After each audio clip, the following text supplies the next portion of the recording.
This will be our last work session for the year, if I remember right. We've already done the last meeting. This will be the last work session, and then we'll convene again in January. So we have two items on the agenda tonight. The indoor rec center feasibility study and a discussion of the Charter Commission. So, Eric, I'll toss it over to you. All right, sir, thank you. Well, following up on last week's council meeting, we did have first reading before you of award of contract to SFS Architecture for the feasibility of study of both an indoor recreation center, community center, whatever you'd like to call it, and an outdoor athletic complex. That was something that was decided a few months ago in a joint work session with the Park Board, where they indicated they'd like the feasibility to study to include both those items. And so we did have that before you, and Mr. Newman, this is Kerry Newman, he's a principal with SFS Architecture. He was in the audience, so he heard the entire discussion that you all did have last week. And following the meeting the next day, we did get in touch with Kerry, and we just asked him to please take a look with his partners. There are several partners that are involved along with SFS Architecture to see what they might be able to do in terms of the fee. And staff talked to Kerry this morning. We know a little bit about what they feel like they might be able to do, but at this point, Kerry, I'd like to go ahead and turn it over to you to talk about what adjustments you might be able to make to the fee structure so that we can move forward. All right, thank you. And first of all, I just want to say we really appreciate the opportunity to be at this point, and we're really anxious to work with you on this study. We know how important it is to the community, and so we're very excited about that. And our goal is to really provide the information that you need to make this a successful project, just to make sure that you have all the information that you need to make the right decision. So that's our number one goal in this process. After the last council meeting, as Mr. Berlin mentioned, I did go back and discuss our work plan with our partners. We have not only SFS Architecture, but we also have our recreation national expert, BRS Architecture. We have our market analysis firm, Ballard King and Associates, and we have our landscape architect, Confluence. So there's several parties to our team, and so I went back and talked to them about our work plan. We had, prior to submitting our original fee, we had looked at the work plan very closely to try to kind of maximize and make sure that we had the right services that we needed for this process and to do it as economically as possible. But we went back and looked at that work plan with all the different team members to try to see, is there a way that we could still provide the level of service that we know that you need, but also do it more economically. And we really felt like the services that we were providing, the different aspects that we provided in our work plan really are needed for this project, and really feel like those are a value, and really didn't want to try to cut any of those or shortcut any of those services. So, but we did look at eliminating one of the workshops. We had proposed a kind of a series of workshops and work periods, and we typically spend quite a bit of time just preparing for each one of those workshops, and then of course the time that we take within the workshop itself. So we felt like we could take all the services and basically keep all those services but eliminate one of the workshops.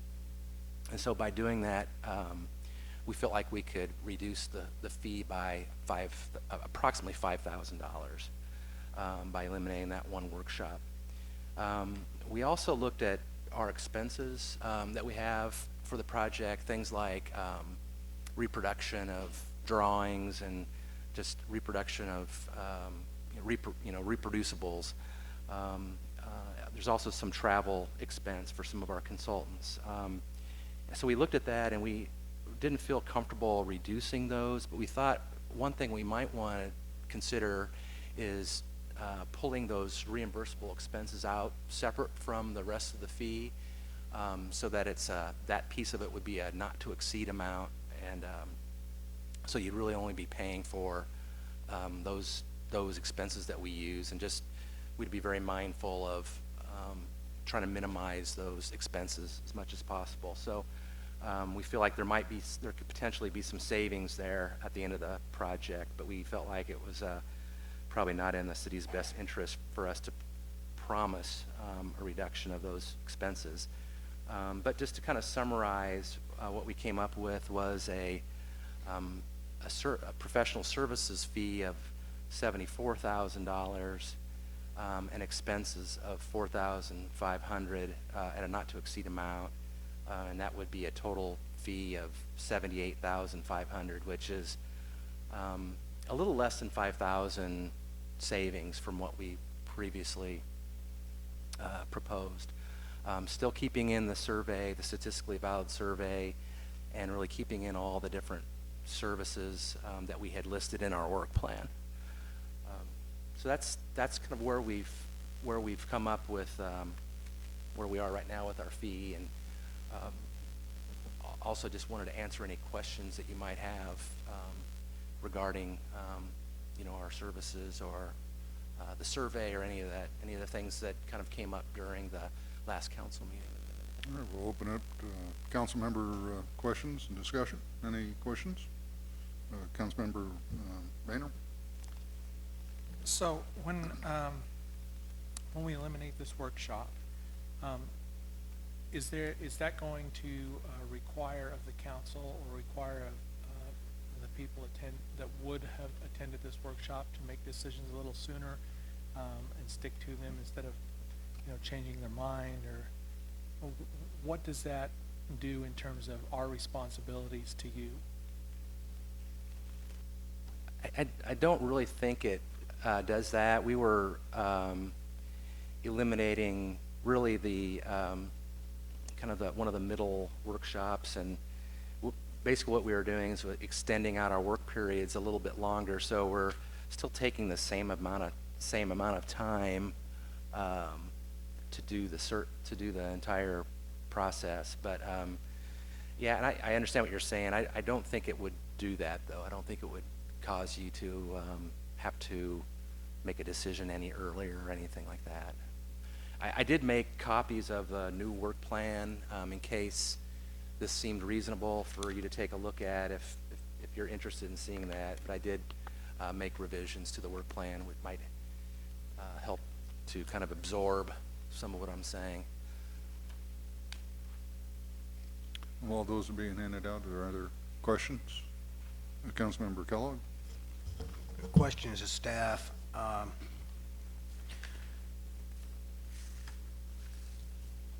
Mr. Newman has proposed to eliminate one of the work sessions for cost-cutting measures and that. I'm curious, when the RFQ went out, were there specifics as far as how many workshops and stuff like that? I guess if there's other bidders out there that have submitted a bid, that this would be catching them, they would have bid differently? No, sir, because as I noted last week, we've sent you the scope a couple of times, we're very broad in our scope. We only listed about half a dozen bullet points, and the bullet point that's in this case is determine the level of public input for various options. That's all we said. We did not tell them to hold any workshops. We certainly did not list any number of workshops, nor did we state that we expected a statistically valid survey. We asked all of the responders to tell us how they would recommend that we obtain public input.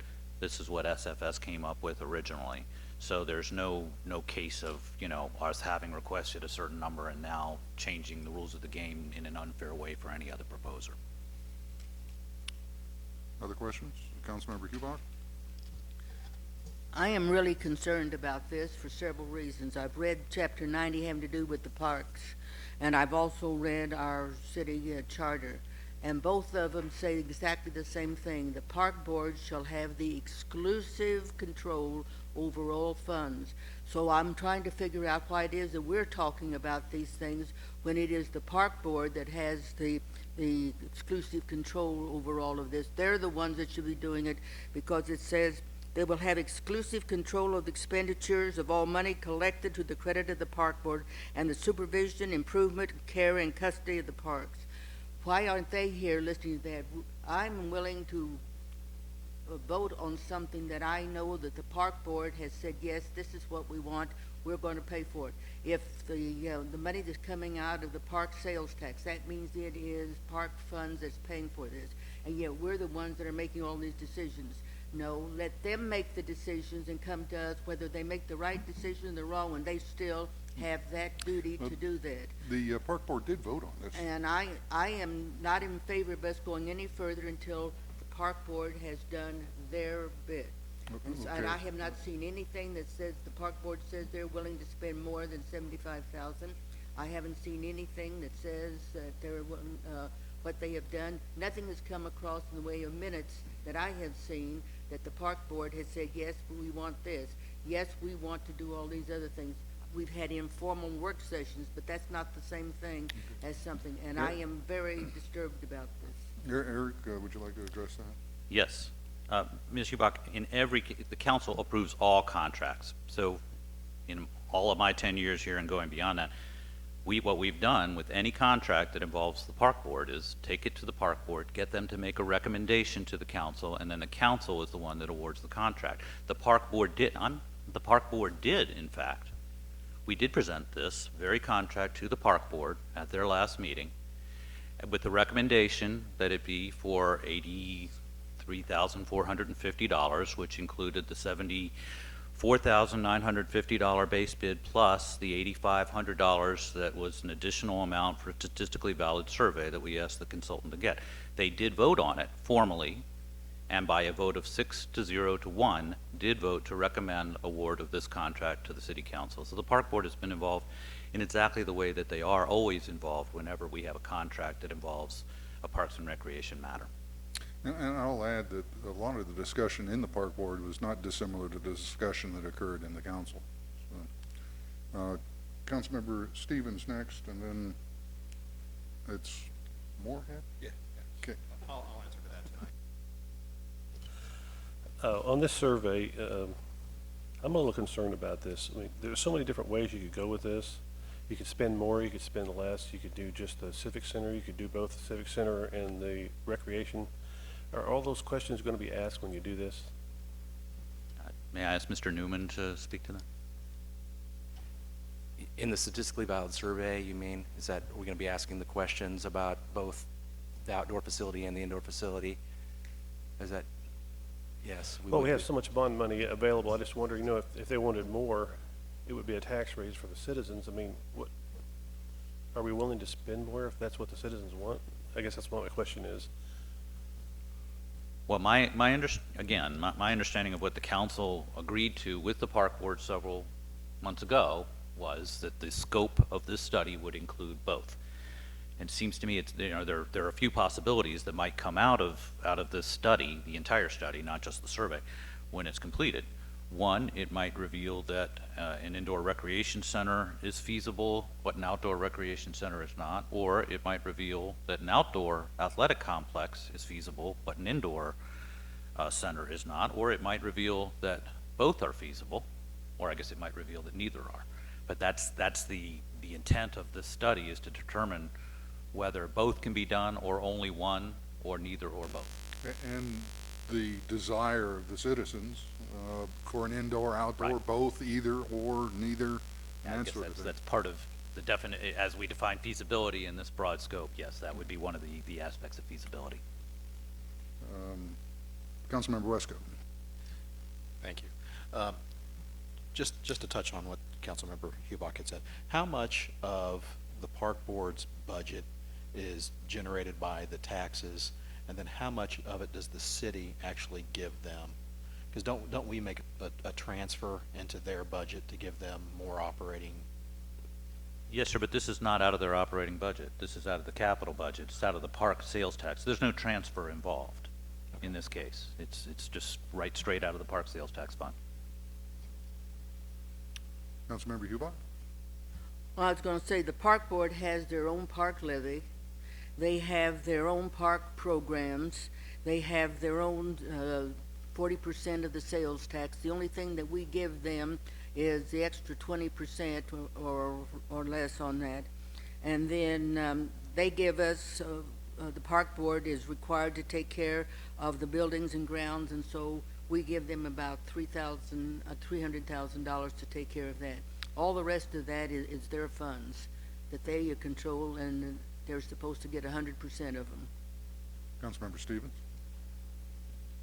Isn't all this money gonna be capital improvement funds? None of this comes out of the park fund. I mean, it's 10 million that we're putting into this project, minimum.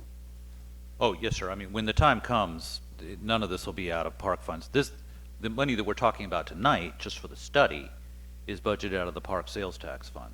But when we actually do a project, almost all of it, I would imagine, is going to be probably done by a general obligation bond if approved by the voters, plus the $1 million that the city council did reserve towards a future center in the 2014 budget. So we're hoping that we have a total budget of around $10 million when it does come time, sometime next year for or in 2015 for the voters to consider the project.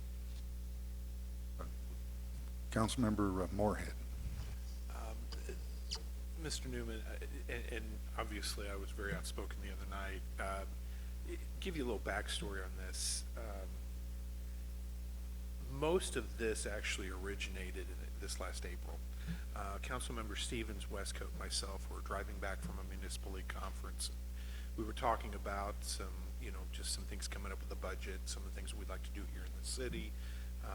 Our Planning and Zoning Commission had just finished its growth management plan, and that did involve a very extensive citizen survey that was just taken at the end of last year, and a number of charrettes for the community and things like that.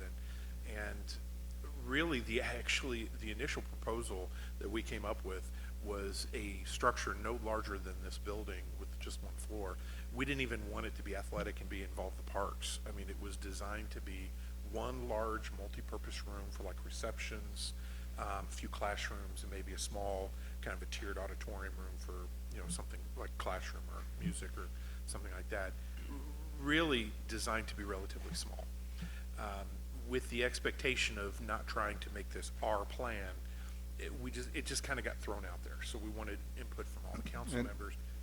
If I can jump in Yes. just a bit, that may have been the most recent history, but the want and desire of a community center or some sort of civic center goes back at least to the results of the 2011 survey as published If I in may, yeah, 2012. respectfully, sir, yeah, I'd have to say that, I'm sorry to disagree, but the history of this project really goes back, I'd say probably 6 years. I mean, we had a park master plan done, I believe it was in 2007, and that revealed a desire on the part of the community for some kind of community center, and we've been talking about it ever since. The feasibility study that we're talking about tonight has been in the CIP for several years, certainly going, again, respectfully, before the time of your conversation that you're talking about.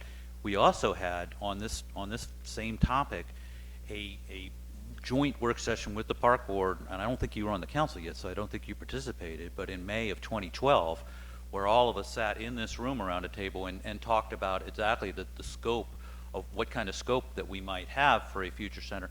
And what came out of that meeting in May of 2012 is in fact what was in the scope of services that we put out for this RFQ. So I would respectfully disagree with you that it goes back to a conversation, But that was most just a year- recently, yeah. the participation, obviously, that you mentioned about, the trip to the MML and stuff like that would be accurate. Well, I'm not sure we're in direct conflict, because actually it was those studies that you talked about, which is what created our conversation point. It wasn't the origin of it. It stemmed from those surveys and those discussions, and what kind of brought the topic to the forefront for us over the summer. And as this is recently kind of disseminated to various groups, different people have had input, and this thing has kind of grown and new things have thrown in and people have expressed interest for stuff. And so really over about the last 6, 8 months, this thing really doesn't have a defined goal. It could go a lot of different directions. And I think that, at least for me, has created a little bit of uneasiness because we don't know exactly what we're, I'm concerned we may not know exactly what we're giving you to create a study over. And, you know, as a person who provides services in town as well, I'm not concerned about your firm. You're very respected. I'm worried that we may not be giving you something good in a way that would be difficult for you to give us back what we want when we're not even sure what we want. And I know that has been some of the frustration that I know that I've expressed. And so it's not directed at you. I'm just worried we're giving you a good playing field to be able to play on and efficiently produce. Well, I mean, based on the RFQ that we've received, we have very clear understanding of what's asked for us. So I mean, I think, as far as a feasibility study for indoor community center and an outdoor rec center, I think we have a very good understanding of what you're looking for, unless there's disagreement about that RFQ. But Eric and then Councilmember Abdul. Well, yeah, that is what this study is about, is not, they are not going out to design anything. That is not at all what you are being asked to award a contract for. What this study is all about is determining what we want and what we can do. The company, the firm, and they know this, has a blank slate in front of them. They have no expectations that they are supposed to come in and build a certain kind of indoor recreation center that includes certain things, and they are supposed to build a certain kind of outdoor athletic complex that includes certain things. They understand that their job is to work with the community to determine what the community wants with no preconceptions at this time, and then, based upon what the community wants, what it can afford and where it can put it, and all of those things that we outlined in the scope. So I think the firm and all of the firms that proposed were very well aware that they were not supposed to come in here and design anything, and you won't get a design out of this study. This is a study to help the city determine what it wants to do, so that when we go to the voters and we ask them to approve money, we can say this is what we intend to do, but only after the study's completed, not at this point. Because there are a million different ideas out there right now. And part of this firm's job is to bring the community together and to forge a consensus about that. Councilmember Abdul Gawad and then Hubach. Thank you. I was just going to say a lot of what Mr. Berlin said. That's the whole point of this study, is to help us figure out what the citizens want, where we can put it, and that kind of thing. I don't think it's not the job of this study to listen to any of us say what we want. That's not what this is about. If you want your opinion heard, then it's your job to go to these meetings, just like any of the citizens in the city. If you want your opinion heard, if you want to have some input on this plan that's going to determine if we have a need for certain parts of a facility, a community center, if we have a desire, if we have enough people in the community to support it. I mean, that's what this is all about. And I think that, as I said, the way we get our voices heard is not by being the person sitting in these meetings telling the park board, nope, that's not what we want. That's not how this process is supposed to work. If you want your voice heard, you go to these meetings. That's how you get your voice heard. Just like with Hawk Ridge Park. I don't think we get to look at their plan that they come back with and say, nope, that's not what we want in the park. Because the point of these studies is to figure out what the citizens want in the park. And so then we can plan the park around what the studies tell us our citizens want. Because as much as we knock on doors or talk to our friends or talk to people, it's really hard to actually get a feel of what the citizens want, because the majority of the people I talk to are pretty much the same people. I mean, sometimes I hear from other people and get new ideas, but I would guess the majority of us talk to the same group of people, and we don't want this based on just the people we talk to or just our closest neighbors. We want to really reach deep into the community and find out what our community wants, what they're willing to support, what they're willing to pay for when it's on the ballot. That's what this is all about in my mind. I see Mr. And, Newman I just would wanted like to the clarify floor. what I'll I give you the was, floor. what I was saying was, that we understand what the scope of work was in the RFQ. So we had a good understanding of how to outline our work plan to achieve that, to achieve that feasibility study, to know that we can, get the information that's needed to make decisions on this process. So I wasn't trying to say that that we knew what the facilities were. I absolutely agree with what everybody else has said here. We have no idea what the facility is, the outdoor facility or the indoor facility at this point, until we do our market research and the survey and all the other work that's part of our work plan to really come to a what is feasible. So. Okay, Councilmember Hubach, then Westcoat, then Stevens.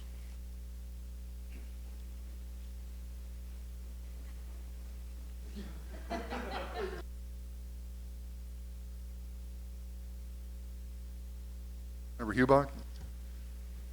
I think this is one of those projects, it's like what they say, topsy, it just grows and grows and grows, and it's not really what it started out to be, because everybody told us we want a community building, Now it has gone into, we talk about complexes inside and out on sports and everything. And then at the last meeting we had, I think Mr. Westcoat told us about Peculiar is going to be putting in soccer. Why would we even consider that if they're going to have all the soccer fields and they've already eliminated their baseball? So we will take the baseball then and do something else. I just can't see that we are meeting what it is that our goal is. When we say the word community building, that doesn't say to me, that doesn't say swimming pools, it doesn't say sports complexes, it doesn't say anything. It just says a room where to replace the room that we lost downstairs, which was when the police took it over for their use. And that was when the people really began to say we need something on our own. And we've got buildings around here that could be used. I don't know about the one where the child care center was, if that is divided into rooms. If so, then we've already got something like that maybe we could people could rent it. I don't know, but I think once we start a survey and tell people we're going to do all this, we're committing ourselves. And I remember when it wasn't too many years ago that the YMCA wanted to come in here and build a swimming pool, and they did their own informal survey and found out there wasn't enough support in the people to make it worth their time, so they didn't carry it any further. What happens if we find out that there's not enough interest because the people aren't willing to spend the money, and are we going to go ahead and force them to take No, something? then we don't spend the money. I And mean, we're it's gonna as simple say- as that. we're gonna The say survey no. is to determine what it is the citizens want. We can sit up here, each one of us can come up with an idea of what we think is best for Raymore, and every one of us is going to be wrong. Now, the citizens, when we do a survey, they're going to say this is what we want, if anything, which is the point that you just made. Councilmember Westcoat, then Stevens, then Pifo, and then Kellogg. Thank you, Mr. Mayor. You know, my initial challenge with this, and there's a few of them, but I believe that the material facts have changed. You know, when Peculiar did say that they were going to do a soccer complex, they already have the land allocated. You know, it also has easy access from I-49. You know, there's a lot of factors that go into that conversation. You know, whether or not they're going to create a regional draw. You know, there's just a lot more information that we have now that we did not have a month ago, and there's probably more information that we need to collect. And so I'm not saying we don't need to do the feasibility study, because I think we do. I think we just kind of put the cart before the horse a little bit, and you know, jumping into this when now there's more questions that we need to have conversations about.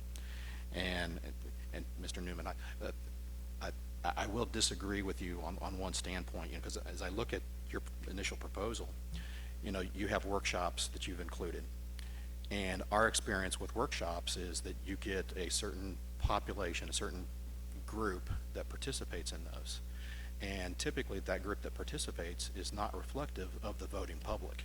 So any proposal that was received without a citizen survey, in my opinion, was woefully inadequate because this project is going to be based on what the voters will approve on a bond issue, because it's not money that, we have on hand. Depending on the size and scope, it's anywhere from $10 to $30 million. And the feedback that we get out of the workshops are often not reflective of what people will go to the polls and do. So, I mean, that was a little bit of my heartburn and I don't know if that was because we didn't do the right thing with the RFQ and say, this is something that we have to have in there. I made the mistake and I just assumed that it would be in there. So that's kind of where I came from. And again, just based on my experience that I've had with other workshops that we've done, it just created a challenge for me. Councilmember Stevens? Based on the money we have, is there a way to ask questions or to let people know what this X amount of money is going to buy so they know what they're voting for in the first place? Because I don't think the voters know what that money's going to buy. But that's exactly what this study is to determine. What it is that we want to put before the voters to ask them to buy. We do not know it now, but we have to get there. And the only way to get there is to perform the tasks that we are asking a consultant to perform for us now. So that's what we're doing. We are preparing. We are making, and by that I mean the entire community, not just the city council, not just the park board, not the two together, but the entire community working to develop a vision for a center that the community wants. And then, when we've decided that, we'll put that before the voters and ask them to approve the money to construct that. That's the whole purpose of this study. Yeah, I understand that. I'm just wondering, do you know how much square footage this kind of money would buy? Say $10 million. What kind of a building Pardon would me? that construct anyway? I mean, I guess that's what I'm after. How much would we get for 10 million, and can we For 10 convey million. that to someone? I mean, it's really depends on. I mean, I really couldn't answer that question right now without. I mean, it depends on what's in the building and where it's at. There's a lot of factors that need to be looked at to determine what could be built for $10 million. I couldn't answer that off the top of my head. Yeah, there's way too many variables there. I mean, aren't we kind of flying blind there? We don't know Well, what we want. yeah, I mean, yeah, that's why we need to do a study, is to figure out what is it that the citizens want, and then from there, and then move from there. So, So- Councilmember, I'm sorry, So if they do decide what they want, and it's more than we have, then what?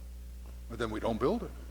Or we ask the citizens, if the citizens want a High Blue Wellness Center that's gonna cost $50 million, we go back to them and say, do you wanna spend that kind of money? Because it would require a tax increase, and I doubt that they're gonna go for it.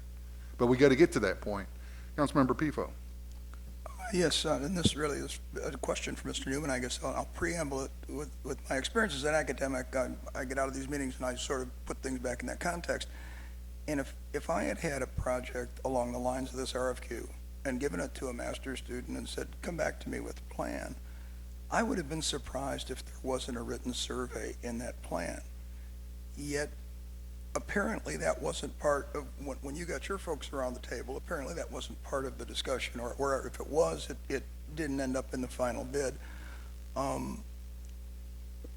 Why is that now important, or why was it not important, or because you had three other partners in this, you could have easily had a partner to do the written survey if you thought it was important.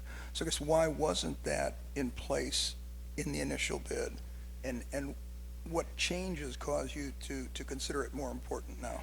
Right. Well, there's a lot of different ways that we determine level of public support, and we never try to rely on any one. But there's the market data that we prepare that really helps to determine the participation rates locally. So Ballard King prepares that kind of information that helps gauge, how many people would participate in different activities. There's, the public meeting. And I want to clarify, too, that each one of those workshops is not a public meeting. Those workshops are really for kind of a steering committee.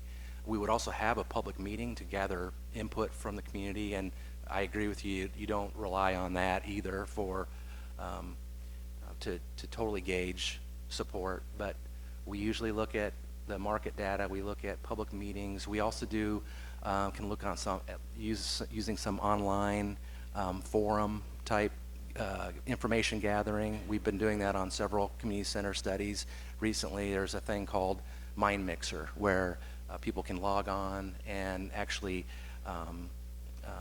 give their input about the different facilities that might be proposed. So we look at it a lot of different ways, and usually if it's not specifically asked for a statistically valid survey, we usually don't include that in there. But then after talking, after our interview and discussing the project further with staff and getting some more feedback about the history of the project and what had been done previously, we felt like it is a good idea to include the statistically valid survey. And so at that point we did get the price from the survey company. And I did want to mention too, we didn't include any additional fees for ourselves or anything in association with that statistically valid survey, even though it does take us additional time to do that. We just put in the additional cost from the survey company. But yeah, that's a summary of where we're coming from. If I may. We're working with 3 different communities right now on community center studies, Excelsior Springs, Sedalia, Kansas City, Missouri, and none of those are doing a statistically valid survey for different reasons. Some had felt like they had done enough preliminary work that they had a good idea of what the citizens wanted. But in this case, we really feel like we don't have that background, so we do think the survey is necessary. Okay. As just a real quick follow-up with Councilmember Pifo and Councilmember Westcoat's comments, and your statement of about 3 communities that you didn't do a statistically significant survey. The tools that you're using, public meetings and the Mind Mixer and stuff like that, the people that are going to participate in those self-select. They have an interest, a direct interest in whatever it is that is being built. How does that not skew the information that you get then? I think in those cases that they have a pretty good understanding of what the community wants. So it tends to be more of a business plan, more of a understanding of how much it's going to cost, how much it's going to generate in fees, how much it'll cost to operate, and so it's more of a business planning exercise to see what's affordable for the community. So in those communities, this process is a lot further along than where it is here. Yes. Okay. Well, thank you. Yep. Councilmember Kellogg, you're next, and you're the last one on the list, so if everybody wants to put their hands up, I'll start another list going here. You got Okay. 5 minutes. Did you say you were going to take a half hour? Is that what you just said? I said, no, you have 5 minutes. Comment to the council, more or less, or anything, but where I'm uneasy with this is, and Councilmember Stevens used the term flying blind, and I don't think that's such a bad thing in the context that I'm thinking. I would like to see flying blind to the point to where we get to what we want with no reservations and no expectations and coming up with what the people really want. That's ultimately what I want. Same thing that we spoke about tonight in the subcommittee meeting for the welcoming feature, but another subject. So I don't see flying blind as a bad thing. Where I'm uneasy is, and no disrespect to our guest tonight, but being the cynic that I am and as worldly as I am and lived in the world of management union environments for many years, I'm kind of uneasy with the consultant hiring the firm to do the feasibility study. This is where my cynicism comes in, is that I have a pretty ingrained opinion that the best way to get to the results you want is to pay for the survey yourself. Where I think I would be a lot more at ease is if the consultant wasn't the one responsible paying for that feasibility study, taking that and removing that appearance or the Can I possibility interrupt just of real quick? appearance. You don't mean feasibility study, you mean the statistically significant Yes, survey, the right? statistically, yes. Okay, What okay, was- 'cause okay. But, you know, I just have, you know, and I'm not gonna say that I speak for other people, but I have spoken with other people that, you know, I do know firmly and confidently enough that they agree with me, that they feel that if you remove that ability to be swayed, that a better result could come out of it, because it just, like I said before, is that, you know, I just very uneasy about having the consultant that's here with us tonight hire the person that does this statistically. Eric, would you like to address that? Yes, sir, thank you. Well, there aren't that many firms that do this kind of thing. The one that they are proposing to subcontract with is ETC Institute. That's the firm that does our community survey that we do every 2 years. And the survey is just about asking questions. Now, the park board has already said that they want to be involved in at least looking over the survey before it goes out to make sure that the questions work for them. And if the council wants to be involved in reviewing that before the survey goes out, I could schedule a work session or something so that you can review that. But I mean, this is not about trying to steer the populace. This is just, this survey is asking questions. What do you want? What about this? What about that? But there aren't that many companies out there that are really capable of doing this kind of work. We happen to have one here locally, ETC, which we, the city, our city, has good experience with. But if that's something that the council's very concerned about, is what are the questions and are they going to steer the thing or something like that, then we can provide it to both you and the park board for review and comments and changes before it goes out. But you know, the one thing on that subject, I have to tell you, if the council were to say, we don't want to hire SFS or anybody else until we've done a survey, as city, I don't feel that we as city staff are capable, frankly, of sitting down with the survey company and developing a survey that would really be a very good survey. Whereas the SFS, which has a great deal of experience, if you look through all of their different things that they've done, does have that experience, and I think would provide, frankly, very necessary and invaluable input in putting that survey together. But if the concern is you want to have the opportunity to pass on it before it goes, we can do that. Councilmember Stevens. This may be getting a little ahead of ourselves, but what our guest had to say kind of made me think of something. After this whole thing is built, I mean, surely there's going to be new employees that you're going to have to run this thing, and of course there's cost versus what you're going to be able to get. Isn't that going to go into our budget? We're going to have to determine that as well, aren't we, at some point? Absolutely, and that is yet, again, another aspect of this survey, is looking at the operating costs. It's building it is one thing, but operating it and making sure that it pays for itself, or if it doesn't fully pay for itself, to what degree it won't and to what degree it'll have to be subsidized, are extremely important questions that are absolutely a part of this study. It's a great concern that I have, is that if we build it, will it in fact become a financial drain? And I made very clear in all of our interviews with all the consultants that if in fact we were to build something the community want, but it would not pay for itself, or if it would operate at a deficit, we need to know that. We need to be we have to have our eyes wide open as we go in. So the operating costs of whatever facility we construct are an extremely important part of this study. Well, will we be able to estimate that with the study that we're having? That is part of their It's part study, of it yes, as well. sir. Okay, Westcote and then PIFA. I want to thank you for your explanation, and based on your experience, that makes sense as to why you would not use a survey within your bid.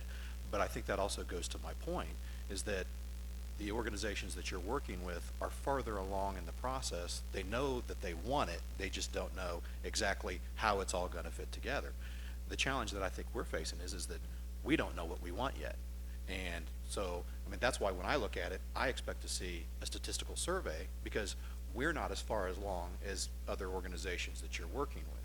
So again, I think that just goes back to my point. I think we've, put the cart before the horse a little bit, because we know we want something, but that's still up, in limbo. I think there's more work that we need to do on this level.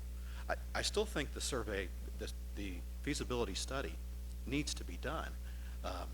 And there's great value in it. I just don't know if we're to that point to where we're ready for that, because we're not as far along as the other organizations that you're working with are. Which the survey would move us in that direction. Councilmember Pifo.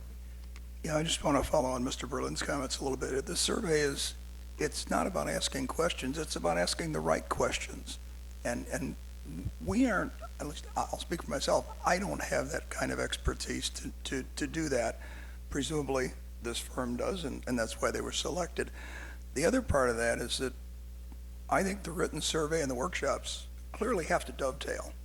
And you want to have one firm that's building that whole database that is able to do that dovetailing. So I think tying them together makes sense, and that was part of the reason for my question to you before.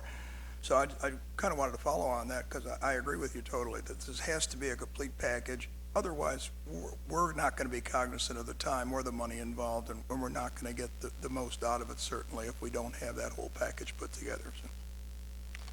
Councilmember Hubach. In listening to all this, Mr. Mayor, I'm reminded of several years ago when we had that radon scare. And one of the things that we said was the people that come into your house and say, yes, you've got a radon problem, cannot be the ones to fix it, because obviously they've got a built-in conflict of interest. So in some ways, that's kind of what Mr. Kellogg is saying, if I understand him correctly, that the people that are doing the survey really have a built-in interest to see that it goes into a certain way, whether they realize it or not. And I am concerned about that, because one of the things that I have learned in studying, I took a college course on it, and it's one of the things that you learn on that is that you can take any survey and you can twist it any way that you want. It's the way in which the words are said will decide how you answer the survey. And so I don't know what the answer is. I just know that I'm skeptical. Well, I would hope that a professional would design a professional survey. Councilmember Boehner. No, it occurs to me, we don't know what we don't know. And at some point, in all of our professional careers, when we didn't know something and we didn't know that we didn't know, we ended up going and asking someone who did know, or did know the right questions to ask. And that's essentially what this survey is. We don't know what we don't know. We don't know what our community wants. We don't even know really how to ask the appropriate questions. We have a professional in the room that does. We've asked him to provide for us a contract where he will go and ask the appropriate questions and get the correct answers from the community.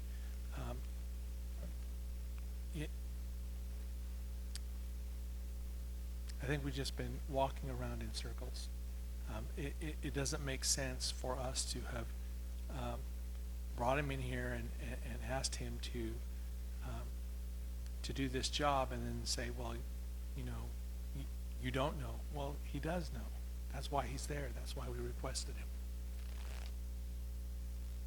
Councilmember Westcoat and then Kellogg.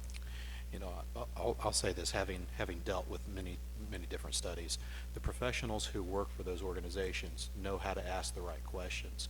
We have to say what information that we want. One of the most valuable pieces of information that I would ask is, are the taxpayers willing to subsidize a full-size rec center? Okay, well, that's a question. Now, do I know how to ask it without leading? No, but that's what the professionals who do that day in, day out, they know how to ask those questions. So we're not leaving it to staff to ask the questions, because unless you're in that business, leave it to the experts. So you leave it to the people who write the questions. But the information that we want from it we do know the information we want. Are the taxpayers going to support it? Do they want to see something on a large scale that they're going to have to support year after year after year? Do they want something on a small, I mean, we know all those questions, you know, because we've kicked that around many times. You know, so that's why I think there is a valid reason to do the statistical survey before we dive into the feasibility study. Because number one, it answers questions for us, and stuff that, you know, information that we can move forward on. And then it also provides, okay, whether or not, you know, we want to do something that's full scale or something that's just, you know, meeting rooms and a community theater stage. You know, again, I think there's a lot of value in doing that, the statistical survey first. Okay, and then Kellogg, and then Bill on. If I may, you know, respond to that again, I mean, I don't think we can do the survey without hiring a firm to help us design it. But if you look at their work plan that's before you, I mean, you can see that one of the very first tasks is performing the survey. There you see it, draft survey results right up there in the upper left-hand corner. That's going to be one of the very first things, assuming that you do award this contract, that the consultant working with their subcontractor is going to do. In the meantime, in order to move ahead and to not waste time, if you look at the very top, there are things that they can be doing while the survey is being conducted, including collecting and reviewing existing information, looking at pre-existing market studies, any pre-existing master plan work, development plans, staffing information, site data, environmental studies, soils, utilities. Those are all things that they can be working on at the same time so that we're not wasting time while we proceed with the survey. But you're going to have the survey results very, very early in the process. So respectfully, I don't quite understand why it's necessary to not do anything at all while the survey is being conducted. But if that is in fact what the council ends up deciding to do, I still feel that you need to work with the consultant to develop the survey. Councilmember Kellogg, and then Councilmember Abdul-Gawad. Thank you, Mr. Mayor. Eric, all due respect, and I mean that. I respect your opinion, and I respect your expertise, and I support you, but this is one place where I disagree. And forgive me, everybody around these tables, for bringing this up again, but we had a consultant come in about a roundabout, and we were given facts and figures from the consultant about a roundabout opposed to a traffic signal. And there was only 2 pros for a traffic signal. And it's real odd, not odd, but real peculiar to me that that's coming from a expert in roundabouts, you know, and that's my experience with, you know, one of those experiences with expert consultants is that you get what you seek. And if you seek a consultant that is trying to sell a $600,000 roundabout opposed to a $200,000 traffic light, that's what we got. That's where I'm at with this. And I'm just uncomfortable with, and I don't want to use this cliche, but that's kind of the fox guarding the hen house. It's ripe for all kinds of things that, quite frankly, I don't think that a lot of people might not want. And that's my objection with it, you know, and I'm sorry if I offend anybody at that, but that's what I'm trying to guard against. It goes back to, I really want the experience of flying blind. If the city wants it, the citizens want it, so be it. You know, Kellogg is there. I will be there, you know, but I don't want something to be sold to them as snake oil, making them think that this is what you want, this is what you have to have, this is what you have to do to compete with Lee Summit. I just don't. That's where I'm at. Let me just Mr. Newman respond to would that, like the because floor, that is so- the last thing that we would be doing. We are not in the business to be looking for, pushing any solution down anybody's throat. That is the last thing we want to do. We've been doing business for 40 years in Kansas City, and the first time we do something like that is we're not going to be around doing business ever again, because we rely on repeat business with our clients, and we're not push. Let me just assure you that we're not pushing any kind of a solution. We have no idea what the citizens want. We don't know what the market will support. So we're going to look at the data. We don't have any opinion on what you should have. We're going to look at the data. What does the market say? You know, what will be supported here? How much does it cost to run the different types of facilities? How much would we expect that you could generate an income? If it shows that there's a 50% recovery rate, in other words, you're only getting 50% of your operating costs, we're going to tell you that, so you know, and you can make that decision and say, no, we don't want to do that. But that's the last thing we want to do, is skew any kind of results or anything like that. I just want to go on record. That's not what we're about, and would never, ever do that. Thank you. Councilmember Abdelgawad and then Boehner.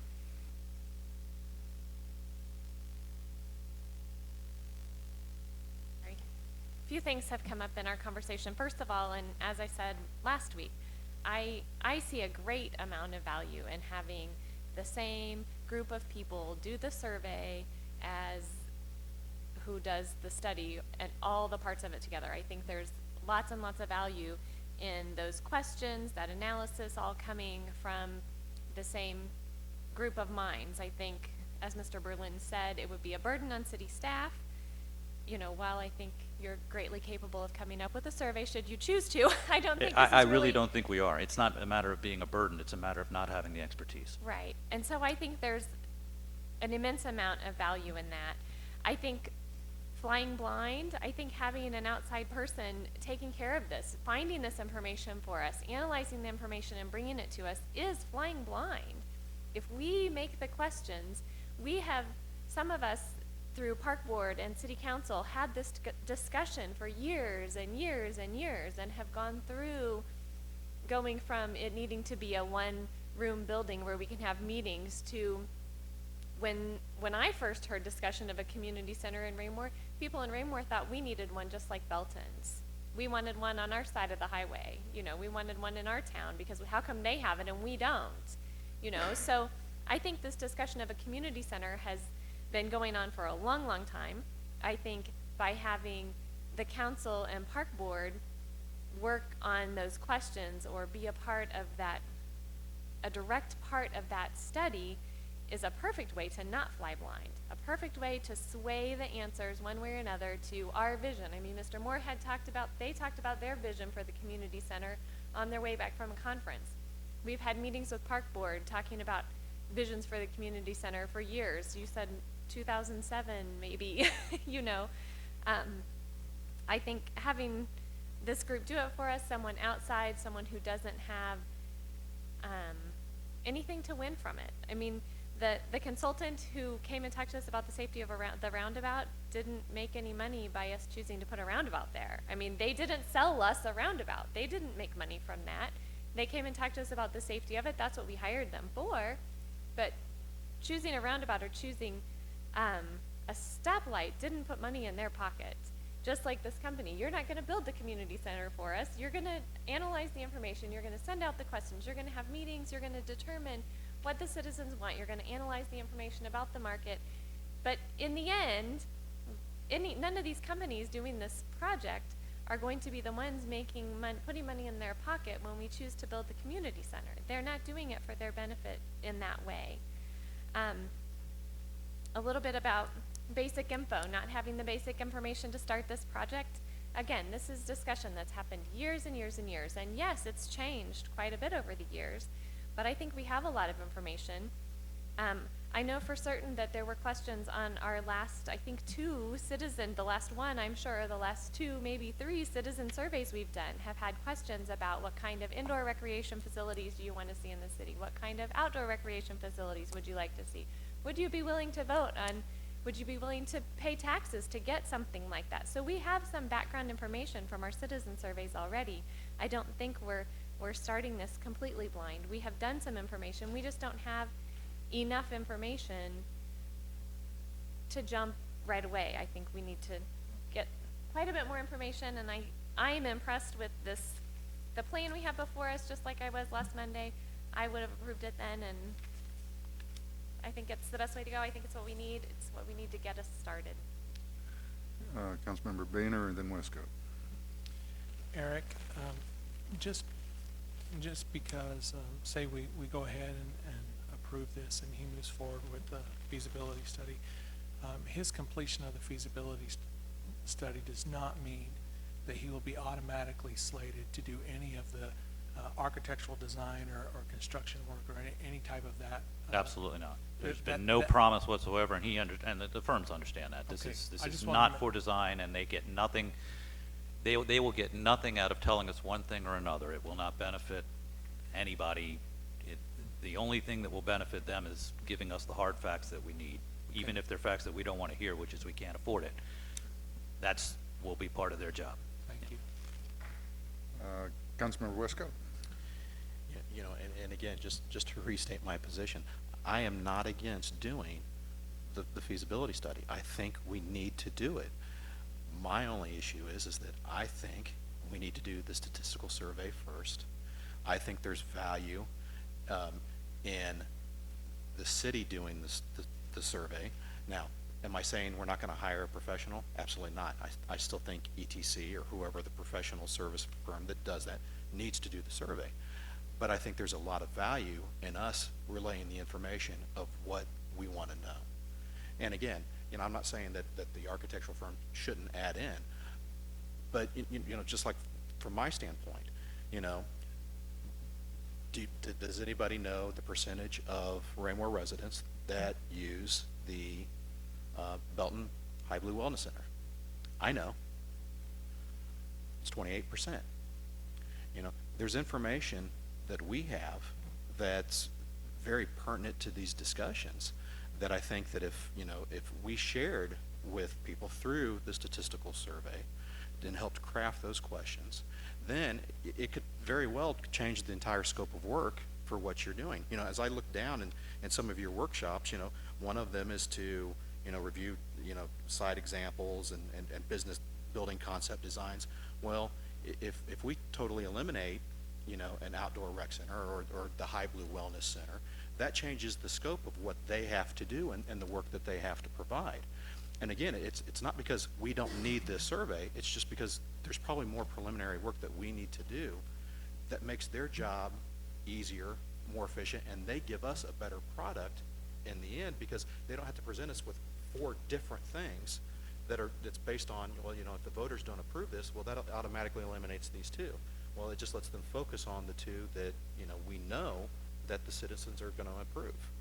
Can I ask Mr. Newman to respond to that? Because we have had some discussions about what would happen if we eliminated, for example, the outdoor athletic complex from consideration at an early stage in the process. Right. After the survey was complete and, you know, the initial market information was complete, and it looked like the city didn't want to proceed with, per se, the outdoor facility, because that was something that was discussed at the last council meeting.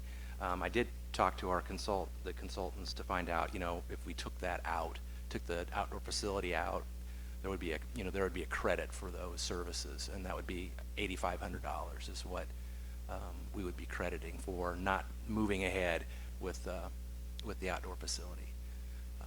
You know, but that first phase, we would be, you know, the survey would cover the outdoor and the indoor facility. The market information would cover both facilities. So if we decided at that point, after that, I think it's work period 1, that you didn't want to proceed with the outdoor facility, there would be a credit for that. Any other questions, comments? Councilmember Huba? Based on what Mr. Westcoat is saying and what some of the others, are we saying we need to have a meeting to set out 4 or 5 different items that we want to make sure are covered in a, then, for instance, if this is going to cost $30,000, would you support it? If it never pays for itself and your taxes would go up, would you support it? Those kind of things. If we're talking about that, we can put that in a water bill and have people get it. We can get yes or no's on that right away. If that's what you asked for, I don't know. I am not asking for anything, and as a non-voting member of this body, I would strongly suggest that you don't dirty the waters putting ideas out there. Let the people, the citizens of Raymore, say, this is what we would like. Now, if that's a duplicate of the High Blue Wellness Center, we're going to have a heck of a time supporting something like that, and that will come out into the discussions. Personally, I'd love a little tiny civic center, so just a Morton building out there that we could start with that wouldn't cost any money. But I'm cheap. I don't like to spend money. Okay, so no, I wouldn't say do it that way. My feeling is that we do a statistically significant survey, get into that spot where we have an idea of what the citizens will support, and then move from there. Councilmember Boehner. Mr. Newman, I see that in this schedule here, you've got a lot of overlapping things. If we were to, what is the impact to us, particularly with fee, if we were to push that kickoff meeting or the work period number 1, if we were to push it so that it was clearly at the end of a statistical analysis?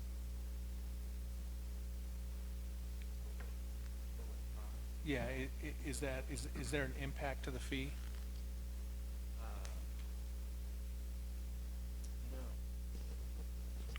I guess it's, I can't, off the top of my head, I don't think it really does impact our fee. I just don't know if there's as much value to you to have the input of the team while the survey is being crafted. But I don't really think it impacts our fee to change the order or to hold us off on, doing our study until the survey is complete. Other questions? In that case, thank you for coming out and answering the questions. Yes, go ahead. Well, I sure hate, I'd sure hate to bring this, January 13th and have the same discussion. I guess I was hoping that council would give some indication if it, in fact, it wished to proceed. My suggestion would be that, if it's absolutely crucial that the survey precede everything, then I would recommend award a contract to SFS with the understanding that the first task, and there will be no tasks until it is completed, will be the creation of a survey with review by the park board and the council before it goes out to make sure that the council and the park board have input into the questions. And then the survey would be conducted, and then once received, the study would proceed. But that would be my suggestion, since that seems to be. Are you suggesting that the council and the park board review the questions on the survey and change those questions? Personally, that seems to be where the council's going. Well, so my own feeling would be. I would not be comfortable with that. My own feeling would be that you hire the expert, you allow them to work to develop the study. We did make a promise, I will say, to the park board, because park board members said, I'd like to see that survey before it goes out, and I made a promise to them that they would have that opportunity. So I would offer the same to the council, and if the council wants to provide input and the consultants say, yes, we can add that, then it just seems, I'm just trying to get to a point where the council's comfortable. I would be comfortable with the council members observing the survey and questioning the reasons for the questions and stuff like that on the survey, but personally I'd become very uncomfortable if anybody then changes that survey. So, Councilmember Westcoat, then I wasn't Del Gallo. suggesting changing the survey. I was suggesting providing the consultant up front with certain information that we would like to see generated from the survey.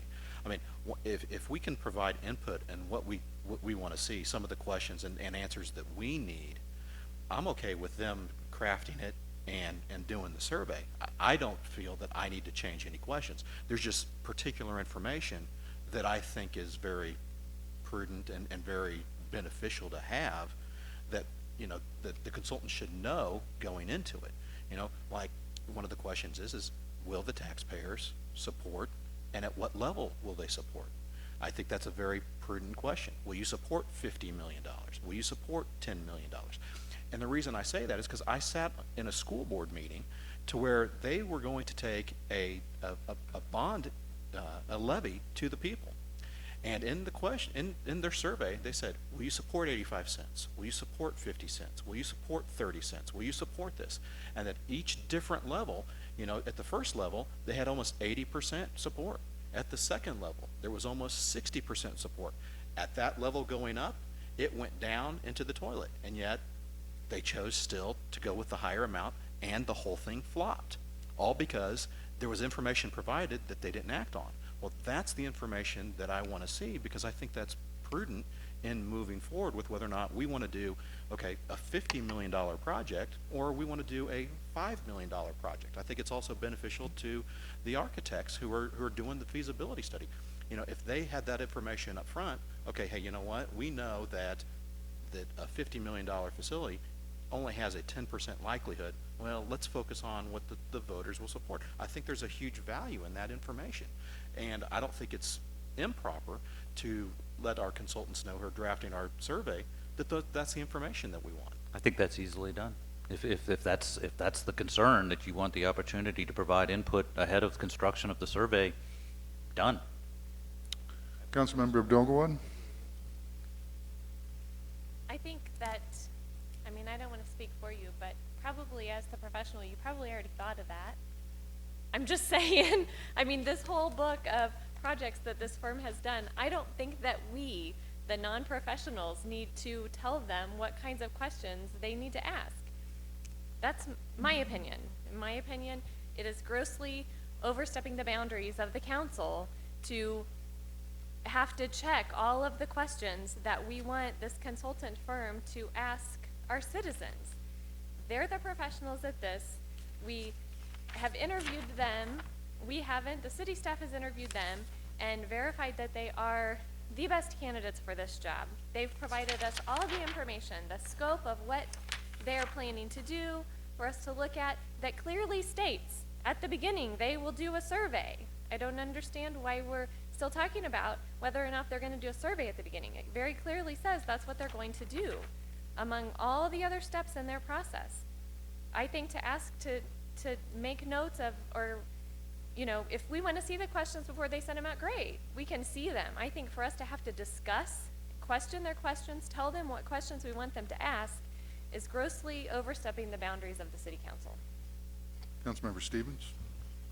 I don't think adding questions is that bad at all. I mean, if they're already repetitive, they can just throw them out. I don't think it's a big problem. Councilmember, I just Mr. wanted Newman? to, I just wanted to mention too that I want to caution, I think it would be a disservice to just do the survey, you know, in a vacuum. I feel like that may not give you a full picture when the survey is complete, because what we had proposed is doing the survey and doing the initial market analysis so that you have a fuller picture of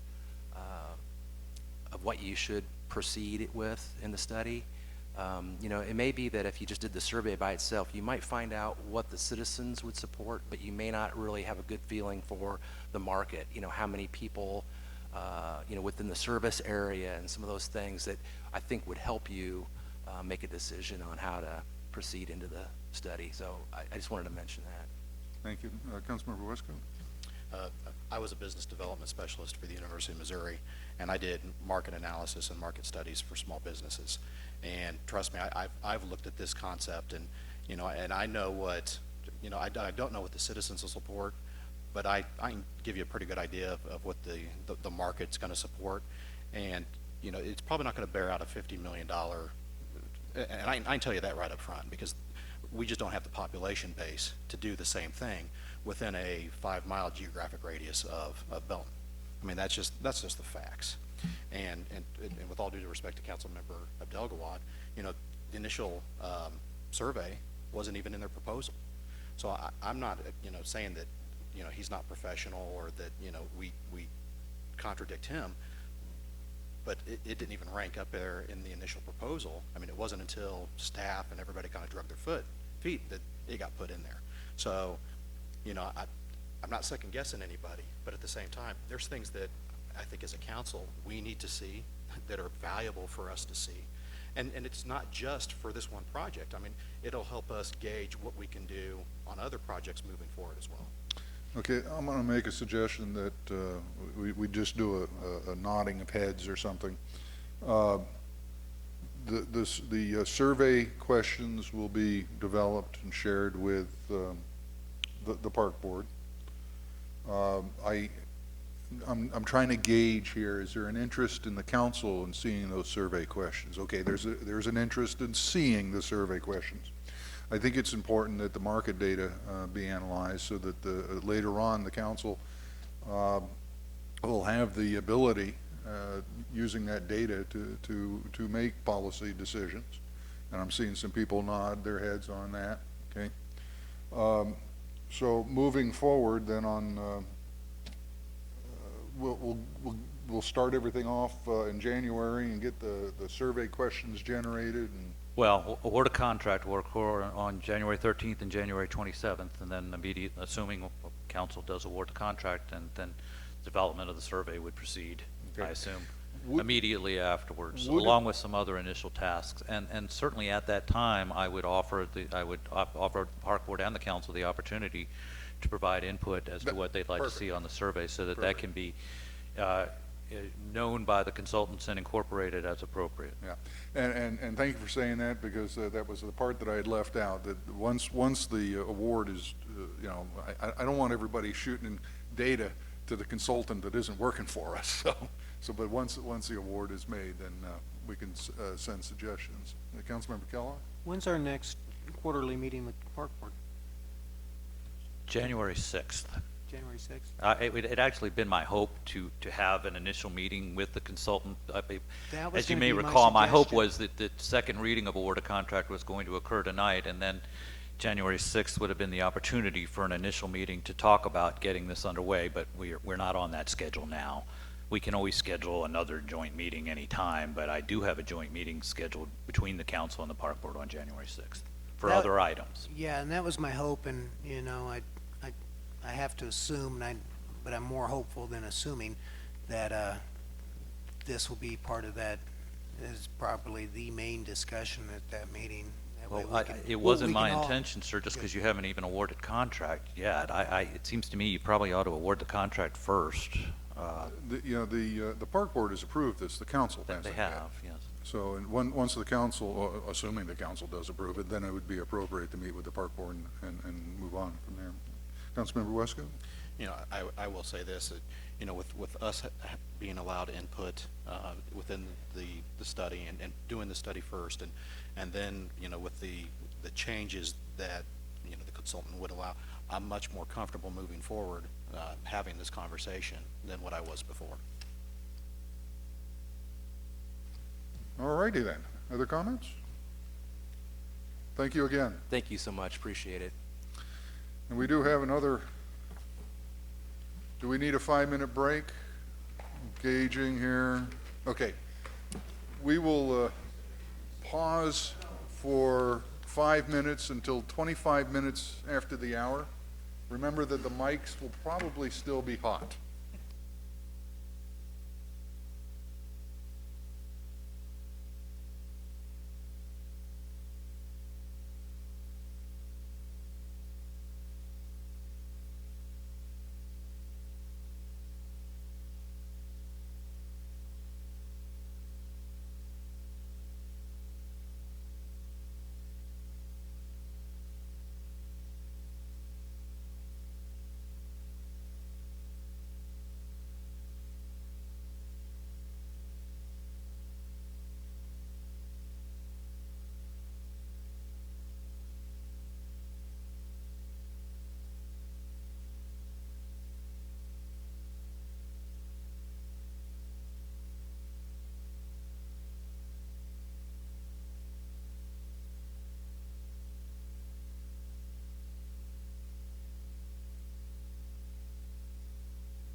that's the solution.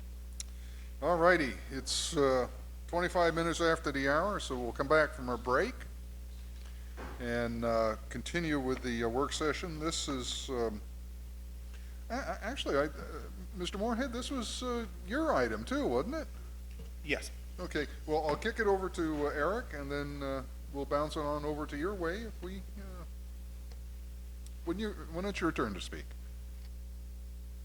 All right, sure, I'll be brief. I guess it was just staff's understanding that the council just wanted to have a general discussion about charter commissions and what the charter says about the Charter Review Commission, and and then what we, just for the council's information, we went ahead and did provide some information regarding the last one that did occur, which was in 2007 and 2008.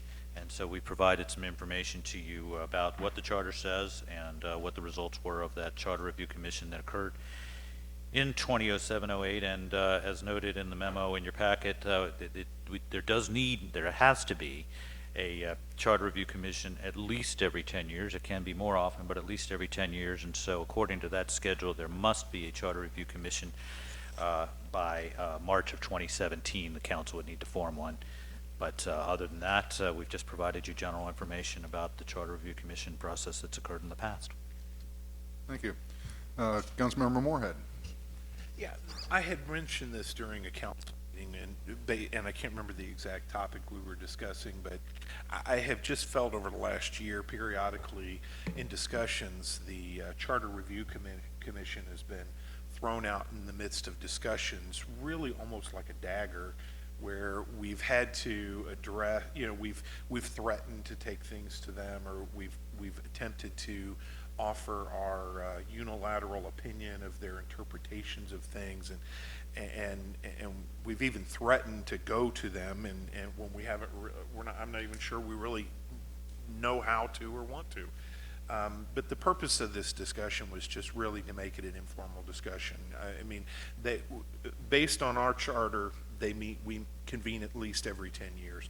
I'm not actually calling tonight for us to convene one. What I'm calling for us to do is just make sure that, give the staff an opportunity to breathe and communicate to us what they offer us, what do we want this commission to do if and when we bring them together, and should we informally discuss the idea of maybe once a year, kind of as just a housekeeping, as we collect topics that get discussed during the year, do we kind of do a straw poll to say, have issues arisen that would require us to bring the commission together prior to the 10-year mark? And so it was really just, instead of us just kind of casting this phrase out there in the midst of our public sessions, I just thought it would be nice for us to take a few minutes to discuss the merits of the commission, what they offer, and if we need to utilize it. Eric, the last commission was convened in 2007 and reported in 2008. So the next one, the latest that it could be convened would be 2017? Yes, sir. Okay. Comments? Councilmember Westcoat, and let me get another list going here. Who appoints the Charter Commission? The council does. We did provide section 14.8 of the charter regarding the Charter Review Commission. It does provide for the membership. Charter Review Commission shall consist of 9 qualified voters of the city, not more than 3 of whom shall be an elected official of the city. No more than 3 of the commission members shall reside in any one council ward, and the commission shall, within 12 months of its first meeting, report to the voters as many amendments to the charter as it shall deem advisable. But the council does appoint that, and we did provide resolution 0737 from 2007, which appointed the 9 members who served the last time. So the 9 members that make up the commission are appointed by the council, who's elected by the people, and then the 9 people are supposed to have ultimate power and ultimate insight and knowledge into everything that the charter does and says. And I think the Charter Commission is very valuable,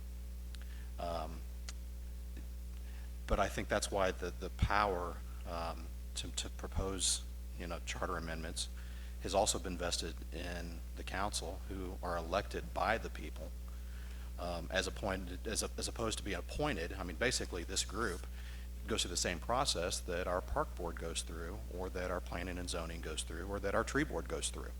I mean, these people aren't selected by the people. They're selected by us, and they're appointed by us. And again, so, I guess we hear, and especially for the last year, the charter commission, and again, there's value in it, but I think there's also value in the council being as we're, elected by the people to actually propose charter amendments that, help to govern the people. Councilmember Kellogg? Thank you, Mr. Mayor. Just out of curiosity, how long of terms do the Charter Commission members serve? How often do we reappoint? They only serve one term, so to speak, and that's during the time period in which they consider amendments to the charter and provide those to the council. And once that's done, their work is done, and the next Charter Review Commission it'll be a completely new commission. Other comments or questions? Councilmember Stevens? Is there any prerequisite of knowledge that these people are supposed to have? I mean, surely that would be part of the. The only guidance that the charter provides is in section 14.8 of the charter. Doesn't specifically speak to any particular knowledge that any of those members might have. When the council went through this in 2007, it did interview candidates and determined the candidates to appoint based upon those interviews and their consideration of their qualifications. Councilmember Westcott? And do these applicants go through the same process as our park board member or our planning and zoning member? Do they file an application wanting to serve in this capacity, or do we reach out and try to find people to serve on this commission? Now, we do, again, looking at Resolution 0718, which was provided, there was an application form, which anybody who was interested, we put out the word that the council was forming a Charter Review Commission, and that there was an application form, and they filled out those application forms, and then the council received all those and determined who to appoint. Councilmember Kellogg? Thank you. I don't see where it specifically says anything in 14.7, but just to ask the question, get clarification. If we have to appoint another commission at the very latest 2017, it just speaks to no more than 3 members can be of one ward, and so on and so forth, no more than 3 elected officials, and that. Would our previous policies that we've had in the past few years preclude members from other city boards from serving on this? No, sir. Other questions? Councilmember Westcott? Seeing as how the Charter Commission follows the same policies as our other boards, it also poses the real challenge that we don't have qualified applicants actually in the pool to draw from. I know the last time we had to fill a park board in Ward 2, we had a challenge getting people to submit applications. So even with this Charter Commission, we could be facing the same issue every time that we go to do this. Is that correct? Conceivably, yes, sir. I would offer, though, that the Charter Review Commission is a shorter period of time, and in many ways a very, very powerful position, as the commission is going to make recommendations, if any, to the voters of the people of changes to the city charter. Go ahead. So the ones that would potentially have the largest axe to grind, because this is the largest and the most powerful one, this would be the one that they would apply for, which, again, I think that's why our charter vests power in the council to be able to propose charter amendments, is checks and balances, even within the Charter Commission. That way, we can make sure that everything is, you know, in agreement moving forward. Yeah, and that's why there's 9 members on the commission. So, just like there's 8 members in the council. Councilmember Kellogg? Thank you. Several issues have come up recently, and good reasons, good issues. But not all of those have went forward. But I still think many of them have merits, even going back as many as 2 years back when we had the issue with the recall that was going on and some discussion as far as charter amendments and that's kind of, we had a discussion about it and it got dropped off the table and it's been laying there ever since. And that Councilmember Adams is no longer here to champion that amendment idea. Is it normal, typical, or acceptable for those issues that have come up to be put forth before the Charter Commission when they meet, say these are topics that have come up, and to charge the Charter Commission with debating those, hashing those out, discussing them, and choosing to bring those forward? I don't think there would be anything to prevent that if that's something the council wanted to do. Is that something that's been done in the past? I guess, is that common practice? My recollection of the last one in 2007 was that the Charter Review Commission started with a clean slate, that they were not provided ahead of their first meeting with any particular amendments that the council wanted them to discuss. But there was plenty of opportunity for council members to come to the meetings and to propose amendments. I believe Ms. Hubach was on the council at the time, and she proposed a number of suggestions for the commission and asked them to consider a number of different proposals. That was not as a member of the council. She represented herself not as a member of the council, but as a citizen. That's right. Okay, You're because right. as members of the council, the only way that the council can do anything is by a majority of the council Yes, sir. as the I'm body. sorry. I didn't mean to insinuate otherwise. Councilmember Hubach? The Charter Commission can look at the charter from one end to the other. You cannot give them, you can make suggestions, but they have the power to look at the entire charter and make any changes that they see fit. That's why they're listed first, and then the council and the citizens are listed after that. If I can step in real quick, I'm going to correct one thing. They do not make changes to the charter. They propose changes I'm sorry, yeah, to the they charter. propose changes, yes. All of these have to be voted on by the people in order to go into effect. But but what I meant to say is their power is not limited to, they can only say like Section 3 or Section 4 or something. They can look at the entire charter, and normally they have a year in which to do it. They do not have, you do not, I think Lee Summit takes a full year on theirs, and most of them do, but you cannot do it less than 60 days, and you cannot do it, you have to do it at a certain time, either when normal election time, or if you're a charter city, there's a time or two you can do a special one. But it takes usually about a year from, if you'll look, when we did ours, first when we did it in November, then when we made charter changes, we started in again, I think it was like in December, and then we had almost a year so we could go for the next election. So it's easy once you get started on it, it's easy. The hardest part is getting people that are willing to spend the time, because they may meet weekly for a year. Councilmember Westcott? You know, I definitely see there's value in the Charter Commission. You know, having citizens go through our charter and look at it and give input is valuable.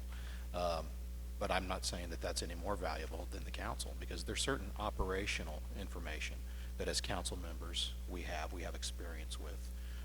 You know, the thing that we're kind of faced with is we take the charter and then we make it applicable to the running of the city. And that's experience that, unless people on the Charter Commission have actually, you know, sat on council or been members of staff, you know, that they just don't have that insight into. Not saying that what they do have insight is not valuable, but, I'd heard somebody mention that, all charter amendments should only be given to the commission. Well, I think that's doing a disservice to the citizens, because there's information that we have that they don't, that, we still need to be able to have that power as well. Councilmember Moorhead, this was your topic, and I seem to remember you said that you didn't really want to do bring this up in order to create a charter commission, but that you did want to bring it up to have a conversation about it, and to get an idea if there was, and I'm putting words in your mouth now, to get an idea if there was interest in the council in forming a commission. Was that part of it, or? Well, I didn't, there's not a big underlying issue here. I mean, other than the fact that, I guess I did make the comment about how we've kind of thrown around the phrase or the concept of a charter commission in the past. I thought it would be healthy for us to have an open discussion about it, since a lot of times when we're publicly on the bench, some of the times that it's brought up, we're so caught up in the heat of another topic that we really can't take the time to stop and either ask questions. And I just want to make sure everybody's on kind of the same page with it. Personally, I guess I would make my own thoughts would be, as we've done with a few other issues, that I think it would be wise for the council to annually, just kind of as a housekeeping, say, hey, are there any issues that we feel rise to the level of requiring review by a charter commission? Or as we broach a topic, especially because we've had some interpretation issues over the last season, that, is there an issue that we should maybe at this instance stop and take it to a charter commission? So it was just more of a conceptual point I was trying to bring up tonight. There's nothing to directly move forward, but I've liked hearing a lot of the comments by the council tonight. Okay, thank you. Councilmember Hubach, did you have some final comments? Yes, we know we have a definite conflict between the 4-2 and 4-2 that says the mayor may break a tie, and 3-1 that says that it takes 5 council members to pass an ordinance. So there's a definite conflict that we've been told on that one that needs to be adjusted. Also, one is we passed, the people passed one, and the council has never put it into operation. The previous councils have refused to do so. So my question is then, if the council is all powerful, how come they're not putting it into operation? And that's the one, I don't have any feelings over it one way or the other, except the people said the council shall not carry guns into City Hall. And the citizens passed it. The citizens passed it, and we have never enacted it as an ordinance. Now, whether you agree with it or whether you don't, that's one of those things. So that's a topic that you would like discussed by a charter commission? Those are the kind of things Okay. that the charter commission should discuss, not us. Okay. Are there any other comments about the charter commission? Okay. And did you get the conversation that you were looking for? Oh, I'm very encouraged by a lot of the questions and just the general topic. I mean, it was an open-ended point, so if everybody feels the topic's been discussed, I'm comfortable. Other comments about the charter commission? Go ahead, Councilmember Kellogg. Not so much about the charter commission, but things that I want to bring out in a formal meeting, work session, such as what former Councilman Adams brought up as far as the topic of malfeasance when he faced the recall, and, in my personal opinion, he did nothing wrong that showed that he should have been removed from office, but there was still a recall action. There was some discussion brought on by him and some other members of the council that, no malfeasance was taking place. Well, the charter does not speak of malfeasance. So I would personally, and as a representative, like to see that topic be discussed by the next charter commission, as a suggestion for them to look at. And then And if I may interrupt. Go ahead. Just as Councilwoman Hubach has done, once a charter commission is convened, you as a citizen of Raymore Absolutely. are fully entitled to Absolutely. make suggestions. Absolutely, to them. but me working inside of a nuclear power plant, I might not be around in 2017, quite frankly. I just might slip in. Are you saying something that of great interest to the people of Raymore here? No. I thought there wasn't any nuclear material over I'm there. trying to be politically correct In fact, I in know saying I've that been I'm told that, that there's that no Mrs. Hubach is not my elder. And if you're suggesting you are currently radioactive, I would suggest everybody just move aside. Now you know why I take a shower before I come in. Another thing that I would bring up for a topic of discussion or to kick around. This past summer, we've had, and Police Chief Zimmerman is not here tonight, and she's in my hearts and prayers tonight with her recovery. But we do have Joe here. We had a problem with aggressive solicitors or solicitor, peddler, and there was some topic of discussion that our police department would rescind, had the ability to rescind a peddler or solicitor's permit. The discussion took off that that power belongs to the mayor and the mayor solely. And I see, or I did see at that time where the ability of the police to police could have been was somewhat curtailed because they had to wait. And I'm not throwing any rocks at the mayor. Oh, no, but by I no was means. going to have Eric But address it. that's why I'm glad Joe is here. My question is, does the police, the mayor, or the city manager, or a combination of any of the all, have the ability to rescind a peddler's license of a aggressive peddler? Eric? Just because I'm familiar with the topic and Joe isn't, I think I can answer. The police chief misspoke in that case, and she recognized that and corrected herself pretty quickly afterwards. Only the mayor has that right. It's not really a charter matter. That's what the code says. So yes, it's in the code, and so she and in fact she understood that, but she was assuming she would have the mayor's permission. But if and when that when the comes up in chief the says- future, we will get his explicit permission to do that. But as of right now, that role is with the mayor only. Just so the council member understands, when the chief says jump, my question is how high? Okay. And I appreciate that too, because I'd be there right behind you. My whole point is that even if it's not something that's addressed in the charter, or if it doesn't belong in the charter, I still think it's value of discussing that way.